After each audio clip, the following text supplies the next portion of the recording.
Selamat datang di YouTube channel OBJR, YouTube-nya anak Indonesia, di mana semua yang viral nyangkut di sini.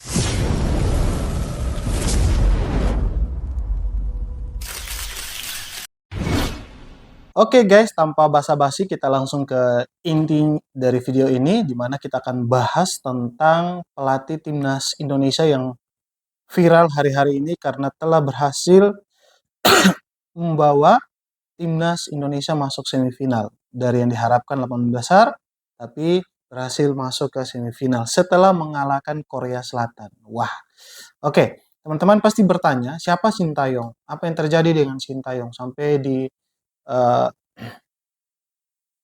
TV nasional, di mana hostnya itu Pak Hotman, Bang Hotman, ada pengamat bola itu yang mempertentangkan tentang kepemimpinan dari Sintayong yang katanya tanda kutip kurang memuaskan, kurang bagus, sehingga dia mendorong PSSI atau Pak Erik untuk ganti pelatih. Tapi juga ada yang mendukung kinerja dari Sintayong. Nah, bahkan juga eh, merasa keberatan dengan gaji yang katanya sih mahal, ya mahal untuk seorang Sintayong. Tapi entahlah.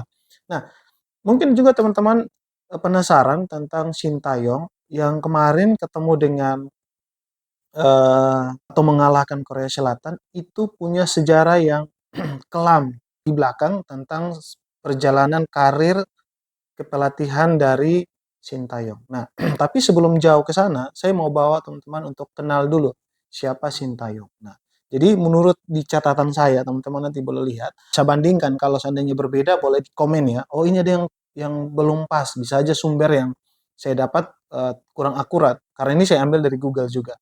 Teman-teman boleh simak. Jadi, siapa Sintayong? Jadi menurut catatan yang saya punya, Sintayong itu lahir pada 11 April 1970 di Yeongdeok. Oke, ini bahasa Korea ya, bukan bahasa bahasa Indonesia ya.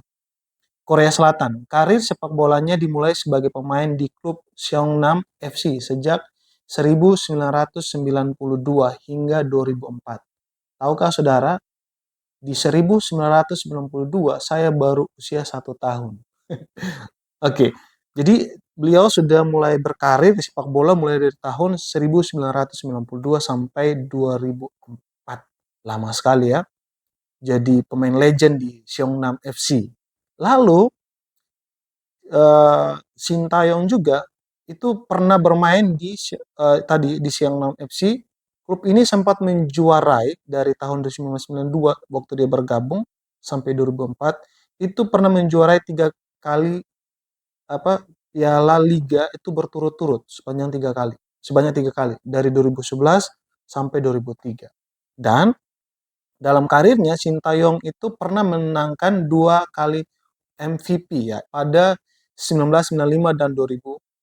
Jadi penghargaan ini semacam pemberian medali atau piala bagi mereka yang punya peran penting dalam sepak bola khususnya di klubnya. Jadi semacam pemain terbaik lah. Jadi memang perjalanan sepak bola dari Sintayong itu sangat sangat baik ya pada zamannya pada saat itu. Berbeda dengan para komentator yang sekarang lagi viral itu katanya belum pernah jadi pemain tapi ya seperti itulah kalian boleh cek ya. Nah, itu perjalanan dari karir sepak bola sebagai pemain bola. Cukup lama dari 1992 sampai 2004. Itu berapa tahun tuh? 8 sekitar 12 tahun lah ya. Nah, lalu setelah dia mengakhiri apa namanya? Karirnya sebagai pemain bola, di 2004 itu Sintayong memutuskan pindah ke klub. Oh, sorry, iya. Pindah ke klub Queensland Roar dan memutuskan pensiun pada tahun 2005. Jadi kan dia di Seongnam FC itu sampai 2004, tapi di 2004 itu dia pindah ke klub Queensland Roar dan memutuskan pensiun pada tahun selanjutnya, berikutnya 2005. Jadi dia hanya 1 musim di klub itu. Nah, jadi 2005 itu sudah berhenti total sebagai pemain bola, tidak pindah lagi klub. Ya boleh dilihat kalau catatan saya itu di sini yang saya dapat, yang saya riset itu 2 klub dia bermain. Tapi juga di klub pertama itu sangat-sangat berpengaruh. permainan dari Sintayong sendiri. Terbukti dia mendapat 2 kali medali tadi, piala tadi itu. Lalu setelah pensiun sebagai pemain sepak bola pada 2005, ia melanjutkan karirnya sebagai eh, pelatih. Nah, itulah sebabnya hari ini dia melatih timnas Indonesia. Nah, kita coba lihat perjalanan karir Sintayong sebagai pelatih itu dia pernah melatih apa saja sih? Atau negara atau klub mana? Nah, jadi di catatan saya di sini, pertama dia pernah melatih Queensland Roar yang tadi 2004 dia pindah jadi pemain, rupanya dia pensiun situ 2005 dan selanjutnya dia jadi atau sebagai asisten pelatih. Oh, dianggap dianggap baiklah itu ya. Makanya dia diangkat jadi asisten pelatih di klub di mana dia pindah waktu itu 2005. Jadi di Queensland Roar itu dari 2005 sampai 2008. Dia jadi pelatih ya sekitar 3 tahunan lah. Lalu dia berpindah ke Seongnam Ilhwa Chunma. Ilhwa Chunma 2008 sampai 2012. Jadi dia di situ sebagai pelatih dari 2008 sampai 2012. Nah, setelah 2012 di Seongnam itu dia jadi pelatih Korea Selatan sebagai karateker ya. Kareteker ya, kareteker dia menjadi kareteker 2014.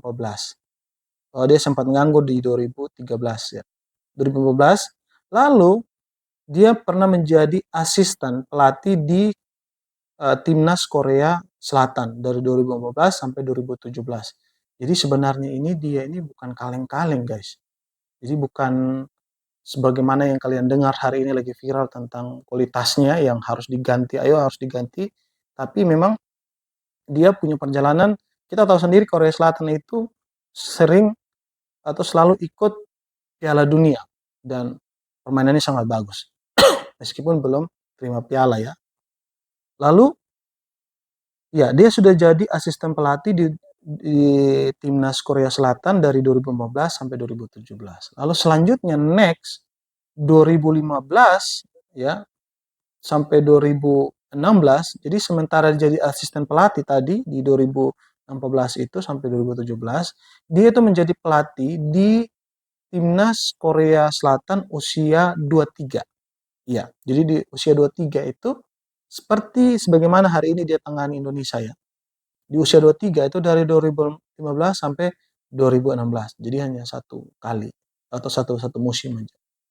Lalu 2016 sampai 2017 dia dipercayakan menjadi pelatih utama U20, pelatih Korea Selatan ya. Yang pasti ya timnas Korea Selatan dia jadi pelatih di usia timnas usia 20 tahun. Itu 2016 sampai 2017. Sedangkan juga dia pernah jadi pelatih untuk timnas senior. Itu 2017-2018.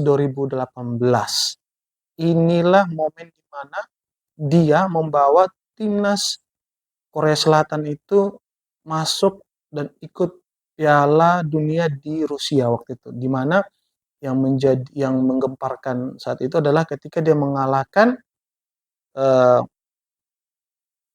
Jerman waktu itu. Dia pernah memulangkan Jerman ya.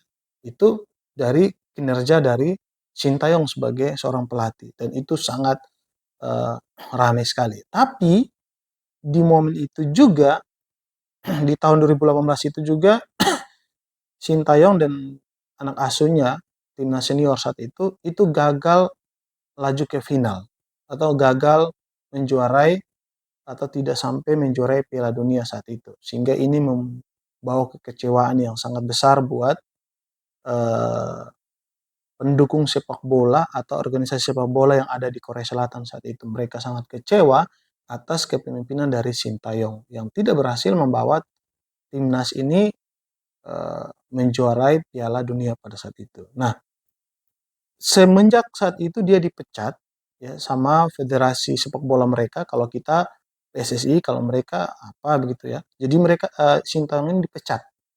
Mulai saat 2018 itu Sintayong tidak ada kabar dia itu kemana. Tapi pada tahun 2020 Erick Thohir itu minta beliau untuk jadi pelatih khususnya untuk usia 20. Jadi mulai tahun 2020 dia hijrah dari Korea Selatan ke Indonesia menjadi pelatih untuk timnas usia 20. Ya, nanti kalian bisa cek perjalanannya seperti apa. Lalu ya, pelatih untuk usia 20 itu dari 2020 sampai 2023.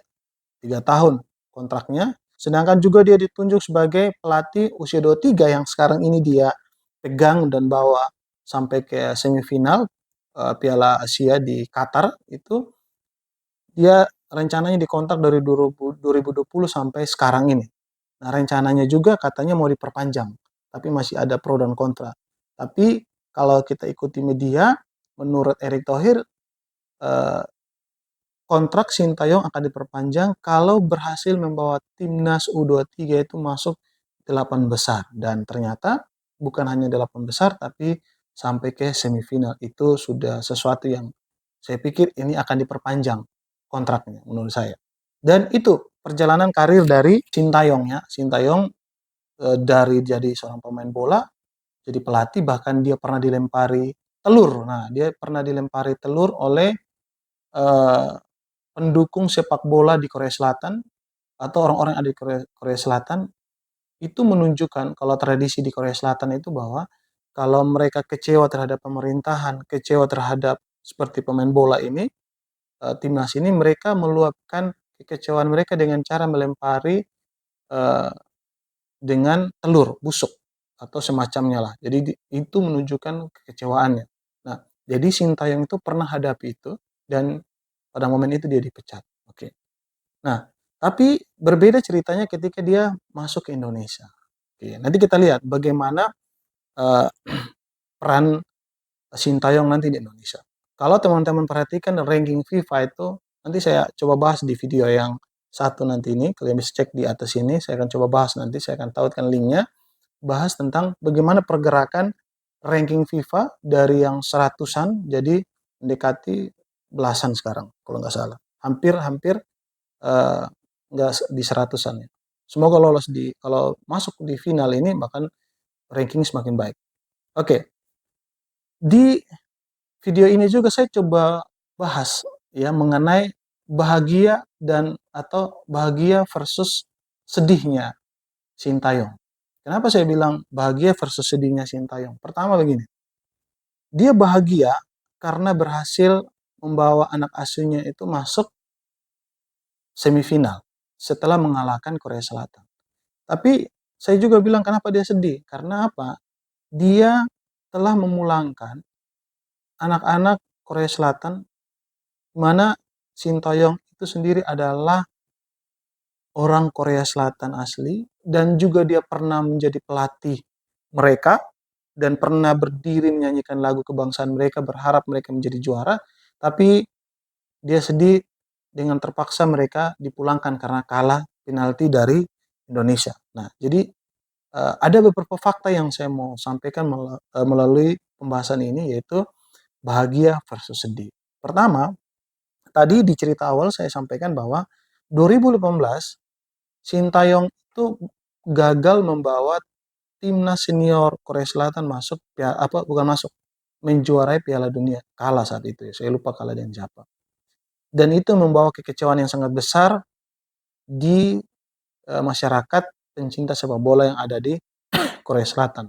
Di mana bentuk kekecewaan itu dilakukan saat mereka melempari Sintayong bersama timnas itu dengan telur. Tadi saya sudah bahas. Ini tentunya membuat saya pikir kecewa ya. Saya pikir Sintayong juga pasti kecewa dengan sikap supporter atau pencinta sepak bola saat itu. Sudah dipecat, lalu juga dia dilempari dengan telur. Oke. Tapi berbalik hari ini, ya kemarin kita nonton ya 2024, setelah beberapa tahun kemudian dari 2018 itu, malah Sintayong melalui anak asuhnya itu mengalahkan Korea Selatan itu dan bikin mereka gagal masuk final atau semifinal Piala Asia di Qatar. Bukan hanya itu, bahkan menguburkan mimpi Korea Selatan untuk secara berturut-turut lolos dan terlibat di dalam perhelatan Olimpiade di Prancis nanti. Jadi ini menggagalkan semua mimpi dari timnas Korea Selatan. Pertama, saya mau sampaikan bahwa Korea Selatan ini secara berturut-turut 10 kali itu ikut terlibat di Olimpiade yang ada, yang pernah diselenggarakan secara berturut-turut sebanyak 10 kali. Indonesia jarang, malah membuat rekor baru sekarang dengan dia berusaha untuk sampai ke sana. Kedua, dia gagal untuk masuk final Piala Asia. Ini merupakan pukulan yang sangat telak dari Sintayong buat uh, Korea Selatan yang dulu 2018 pernah menghina dia. Dan saya sempat baca berita di Instagram bahwa harapan dari Sintayong itu adalah sebenarnya dia itu berharap bisa bertemu dengan Korea Selatan itu di final. Artinya begini, kalau seandainya waktu Korea Selatan versus Jepang itu Jepang yang menang, maka otomatis Jepang bakal ketemu dengan Indonesia. Sehingga Korea Selatan nyebrang ke sebelah berhadapan dengan yang lain. Sehingga itu yang diharapkan. Tapi ternyata Korea Selatan bertemu dengan Indonesia di Piala Asia lebih awal begitu. Karena harapannya sebenarnya dia mau supaya masuk di final, walaupun nanti di final yang menang Indonesia, tapi maksud dari Sintayong adalah bisa sama-sama ikut di Olimpiade nanti. Nah, tapi ternyata fakta berkata lain, mereka pulang lebih awal, tidak hanya gagal di Piala Asia, juga gagal ikut di Olimpiade. Dan ini pertama kalinya mereka tidak ikut di Olimpiade. Dan sudah direspon PSSI-nya Korea Selatan, mereka sangat menyesal dan secara terbuka dia meminta maaf ke publik di Korea Selatan bahwa timnas mereka gagal tidak bisa ikut di Olimpiade di tahun ini. Itu yang terjadi. Memang kalau saya perhatikan Sintayong pasti sangat sedih juga ya, dia mengalahkan negaranya sendiri. Tapi itulah tuntutan dari pekerjaan. Mungkin di negaranya dia ditolak, dia dilempari dengan telur, tapi welcome di Indonesia bro, Pak Sintayong, dia diterima baik, dia sangat, hanya ada satu yang tidak terima. Nah, kalian boleh cek, lagi viral sekarang. Semua terima dengan baik, sebenarnya mau membawa kemenangan itu bukan enak di bibir ya, maksudnya begini. Kita ngomong seolah-olah itu akan terjadi, padahal itu ada perjuangan, ada proses yang dilewati supaya semuanya itu punya pola yang baik dan akhirnya mendapat juara. Nah, tapi menurut netizen, menurut orang lain, ya apa yang dia pikirkan, apa yang direncanakan di otaknya, ya berhasil di otaknya, ya dia berharap berhasil juga di kenyataan, padahal sebenarnya tidak, karena ada faktor-faktor lain yang bisa saja terjadi, gitu ya. Itu perjalanan dari Sintayong. Lalu bagaimana peluang Sintayong membawa anak asuhnya usia 23 ini, timnas usia 23 ini masuk sampai ke final. Bukan hanya ke final atau menjuarai Piala Asia di Qatar, tapi juga ya lolos ke Olimpiade di Paris. Nah, kalau perhatikan di slide yang saya tunjukkan ini, teman-teman, itu hari Senin nanti ada pertandingan Indonesia versus Uzbekistan. Di hari yang sama, setelah pertandingan Indonesia, ada pertandingan Jepang versus Irak. Kita berharap, kita berdoa Indonesia bisa lolos sampai ke final. Artinya, bagaimana bisa lolos? Dia harus mengalahkan Uzbekistan. Tapi bukan hanya di situ saja. Yang diharapkan oleh Erick Thohir, oleh pengamat bola dan semua pencinta bola, Indonesia diharapkan bisa lolos atau bisa kalahkan Uzbekistan dengan maksud supaya lolos ke Olimpiade. Kita coba lihat gambarannya. Peluang Indonesia masuk Olimpiade. Jadi menurut saya yang saya perhatikan itu ada, bukan menurut saya, memang polanya sudah disiapkan seperti itu ya. Ada 4 kemungkinan. 4 kemungkinan peluang timnas Indonesia di bawah asuhan Sintayong itu lolos ke Olimpiade. Kalau teman-teman perhatikan di slide, ini ada dari 4 grup ini sudah menyisikan masing-masing satu tempat untuk satu negara. Di sini sudah ada keterangan ya. Kalau di grup A itu peringkat 4 Piala Asia U23, nanti saya jelaskan, versus Guinea. Nanti saya jelaskan. Lalu grup B itu ada sudah disiapkan untuk juara 3 Piala Asia U23 2024. Artinya yang sekarang berlangsung di Qatar. Lalu grup C itu ada juara 2 Piala Asia U23 2024. Lalu juara di grup D itu ada tempat untuk juara Piala Asia U23 2024. Nah, mari kita coba bahas. Nanti Senin 29 April 2024 itu di Piala Asia U23, Indonesia akan berhadapan dengan Uzbekistan. Nah, mari kita berandai. Kalau Indonesia menang lawan Uzbekistan, maka sudah pasti, perhatikan gambar di sini, maka sudah pasti dia itu akan lolos ke Paris 2024 untuk ikut Olimpiade. Apakah nanti dia masuk di grup C atau grup B, grup C atau grup D, nanti kita akan lihat. Kalau dia menang, itu sudah pasti ada tiket lolos ke Olimpiade. Nanti untuk masalah grupnya kemudian. Tapi kalau seandainya kalah, maka dia masih ada perjuangan lagi, masih ada perjuangan untuk memperebutkan di Piala Asia itu kan. Kalau dia kalah, yang menang itu akan memperebutkan 1-2, juara 1, juara 2. Tapi kalau yang kalah, kalau seandainya Indonesia kalah lawan Uzbekistan, maka dia akan bertarung lagi, akan cari 3 dan 4. Nanti di sini perebutan juara 3 Piala Asia, kalau dia menang itu nanti diadakan di tanggal 2 Mei ya.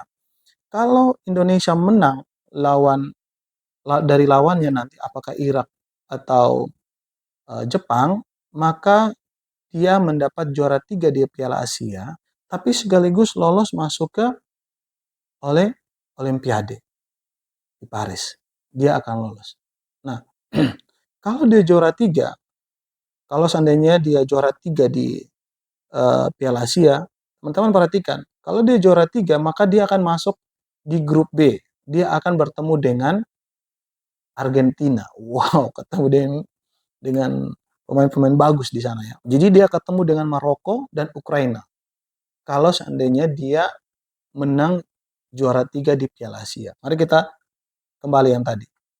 Tapi kalaupun dia tetap kalah, ini peluang ketiga. Tadi peluang pertama, menang kalah dengan Uzbekistan. Terus peluang kedua, perebutan juara 3 tadi. Kalaupun dia kalah, tadi kan kita asumsi kalau menang maka dia ke Paris. Ada di grup B, ketemu dengan Argentina. Tapi kalau dia kalah, maka dia dikasih kesempatan untuk bertanding di playoff kualifikasi Olimpiade 2024 itu pada Kamis 9 Mei 2024. Dia akan bertemu dengan Guinea. Kalau dia menang dengan lawan Guinea, maka dia akan ikut Olimpiade. Maka dia bisa dipastikan ikut Olimpiade. Nah, kalau dia ikut Olimpiade, makanya dia nanti akan masuk di grup A. Di sini bertemu dengan Prancis, Amerika Serikat, dan Selandia Baru. Setelah dia mengalahkan Guinea. Ini jelas ya peringkat 4 Piala Asia U23 versus Guinea. Jadi kalau Guinea yang menang, ya Guinea yang masuk sini. Indonesia, nanti kita lihat. Nah ini, kalau Indonesia kalah juga di kesempatan yang ini, maka nanti dia akan gagal menuju Olimpiade. Semuanya selesai. 1 nggak dapat Piala Asia, 2 nggak bisa ikut di Olimpiade. Kenapa ini perlu diperjuangkan? Menurut catatan yang saya baca, informasi yang saya dapat, ini akan menjadi sejarah setelah puluhan tahun yang lalu Indonesia tidak pernah ikut Olimpiade untuk sepak bola di ajang manapun. Ini jadi sejarah baru kebangkitan sepak bola, olahraga sepak bola di Indonesia. Makanya sangat-sangat diharapkan ini bisa lolos. Gitu ya. Nah, untuk peluang yang selanjutnya, sudah pasti tadi ya, ini untuk peluang grup saja sebenarnya. Kalau di pertandingan Indonesia versus Uzbekistan yang menang tadi Indonesia, maka Indonesia akan memperebutkan juara 1, juara 2. Nah, jadi kalau juara 1, juara 2, maka kalau dia dapat juara 2, Indonesia akan gabung dengan grup C. Di situ ada Spanyol, ada Mesir, ada Republik Dominika. Kalau dia juara 2. Tapi kalau dia juara 1 di Piala Asia, maka dia gabung di grup D. Ketemu dengan Paraguay, Mali, dan Israel. ini kalau juara satu, ini akan bakal jadi perbincangan hangat juga. Ketika di situ dia masuk bertemu dengan Israel. Ya bersyukur nggak pertandingannya di Indonesia ya. Seperti tahun lalu gagal karena tahun lalu ya, beberapa waktu lalu gagal Indonesia jadi tuan rumah Piala Dunia U20 kalau nggak salah. Itu karena keterlibatan Israel sebagai tamu atau peserta di Piala Dunia tersebut. Sehingga Piala Dunia gagal. Dan ini akan ketemu lagi. Akan ketemu dengan Israel. Nah, kita lihat perkembangannya seperti apa. Tapi saya pikir di momen-momen sekarang mungkin nggak masalah. Yang penting malah kita buktikan dengan kita kalahkan Israel kalau bisa ya. Bahwa kualitas sepak bola di Indonesia lebih baik dari Israel. Itu kemungkinan-kemungkinan yang akan terjadi mengenai kemenangan dari Indonesia. Kita tetap berdoa, teman-teman, supaya Indonesia bisa melewati pertandingan hari Senin nanti dengan baik. Kita berdoa supaya menang, kalaupun gagal kita tetap berdoa supaya terus diproses sehingga nanti bisa ikut Olimpiade. Ya, itu gambaran singkat tentang Sintayong ya. Itu peluang dari Sintayong nanti bawa nama Indonesia. Satu, dia memperjuangkan karirnya supaya dibersihkan dari orang-orang di Korea Selatan tentang kualitasnya, tapi juga di sisi lain juga dia dituntut untuk memberikan yang terbaik dari permintaan dari masyarakat Indonesia. Oke, kita terus berdoa supaya timnas Indonesia jam berapapun dia main, mau jam 3 pagi, jam 2 pagi, kita tetap stay, kamera tetap aktif, TV tetap aktif, HP tetap aktif, kita tetap abadikan semua momen itu, berharap Indonesia bisa juara Piala Asia dan bisa lolos ke Paris ya untuk ikut Olimpiade sepak bola di sana nanti.